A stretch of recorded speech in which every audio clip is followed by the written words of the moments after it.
Friends, ఈరోజు మనకు ఒక 746 స్క్వేర్ యార్డ్స్లో కన్స్ట్రక్షన్ చేసిన ఒక స్టాండర్డ్ లోన్ అపార్ట్మెంట్లో టీఎస్పీఏ రెరా అప్రూవ్డ్ పర్మిషన్ తోటి 2 and 3 బిహెచ్కే ఫ్లాట్స్ అయితే సేల్కి రావడం అయితే జరిగిందండి. టోటల్గా ఈ బిల్డింగ్ వచ్చేసి 6+5 ఫ్లోర్స్లో కన్స్ట్రక్షన్ చేశారు. ఈచ్ ఫ్లోర్కి వచ్చేసి 3 ఫ్లాట్స్ అయితే వస్తాయండి. టోటల్గా ఈ బిల్డింగ్లో 15 ఫ్లాట్స్ అయితే ఉంటాయండి. సెట్ బ్యాక్స్ కూడా చూసుకోవచ్చండి. యాజ్ పర్ నామ్స్ ప్రకారంగా ఎక్కడ కూడా డీవియేషన్ చేయకుండా మనకి చుట్టూ ప్లాంటేషన్తో పాటు మనకి సెట్ బ్యాక్స్ కూడా క్లియర్గా వదలటం అయితే జరిగిందండి.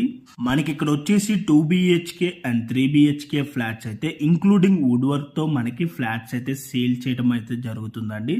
సేమ్ వీడియోలో ఏదైతే ఫ్లాట్ కవర్ చేసి చూపిస్తున్నానో సేమ్ యాజ్ ఇట్ ఈజ్గా వుడ్ వర్క్ చేసి మనకి ఫ్లాట్స్ అయితే సేల్ చేయడం అయితే జరుగుతుందండి. మనకి ఇక్కడ 2 బిహెచ్కే ఫ్లాట్ సైజెస్ వచ్చేసి 1170 SFTలో అయితే అవైలబుల్ ఉన్నాయి. అండ్ 3 బిహెచ్కే ఫ్లాట్స్ వచ్చేసి 15